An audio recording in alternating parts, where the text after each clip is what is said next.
পালিয়ে গেছে দেশ থেকে, তারপরেও ক্রোধের কমতি নেই। তো অনেকেই বলেছেন যে ক্রোধ কমবে কেন? এইটা ছিল শেখ পরিবারের টাকার খনি, টাকা উত্তোলনের খনি ছিল বাংলাদেশ।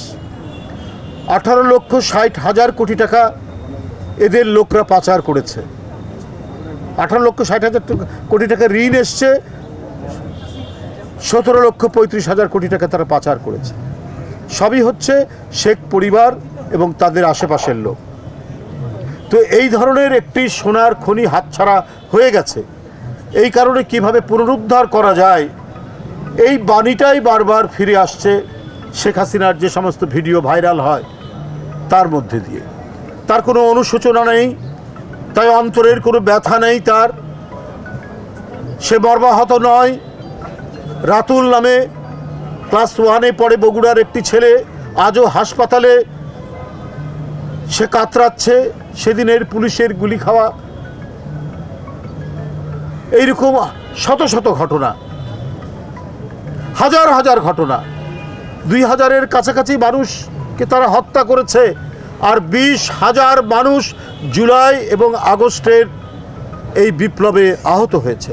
কারো চোখ নেই, কারো 2 চোখ চলে গেছে, অন্ধ। কারোর পায়ে গুলি লেগেছে, একটা পর্যায়ে পা কেটে ফেলতে হয়েছে। কারো হাতে গুলি লেগেছে, গুলি এখনো বের করা যায়নি, অথবা কারো হাতও কেটে ফেলতে হয়েছে।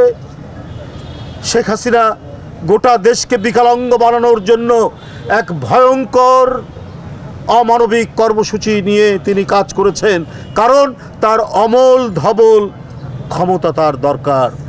এবং এই কারণেই তিনি বানিয়েছেন পুলিশ বাহিনীকে তার চিন্তা চেতনার মতো করে, যে আমি যা বলবো তোমরা তাই করবে। তারা তাই করেছে।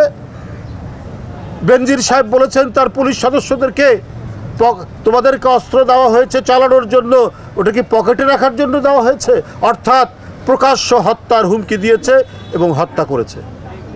একটা মানুষ যদি হৃদয়গতভাবে আপনার সৎ হয়, তাহলে সে দেশ ছেড়ে পালাতো না।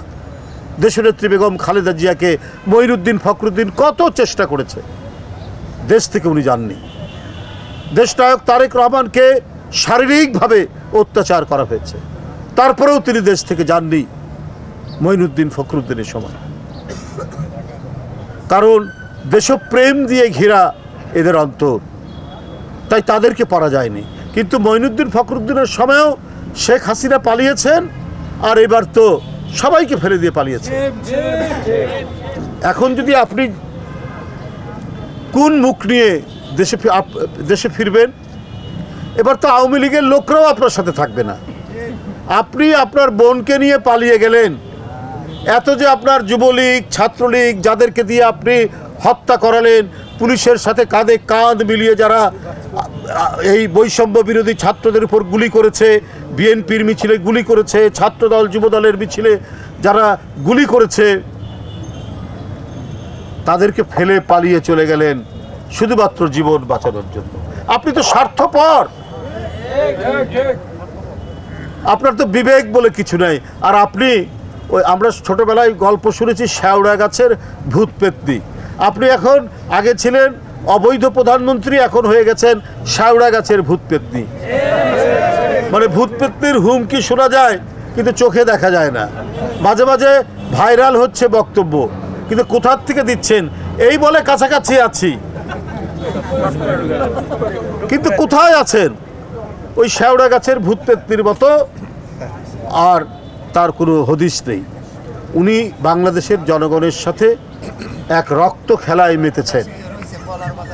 আগে থেকেই তিনি এই রক্তের হোলি খেলা খেলছেন, এখনও তিনি সেই রক্তের হোলি খেলায় খেলে যাওয়ার তার মধ্যে বাসনা, সেই কর্মসূচি নিয়েই তিনি কাজ করার চেষ্টা করছেন।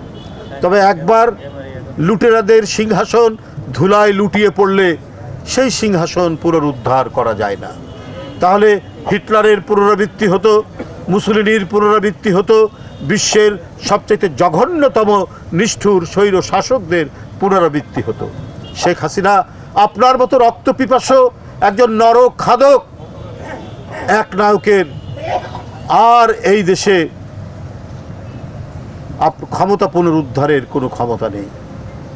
আপনি যে শিশুদের রক্ত পান করা একজন রক্ত পিপাসু নারী, আপনার অসম্ভব। যে পাপ করেছেন, যে হত্যালীলা চালিয়েছেন, এর জন্য হয় আল্লাহর কাছে মাপ চান, না হলে শয়তানের মতো চিরদিনের জন্য অভিশপ্ত হয়ে থাকবেন।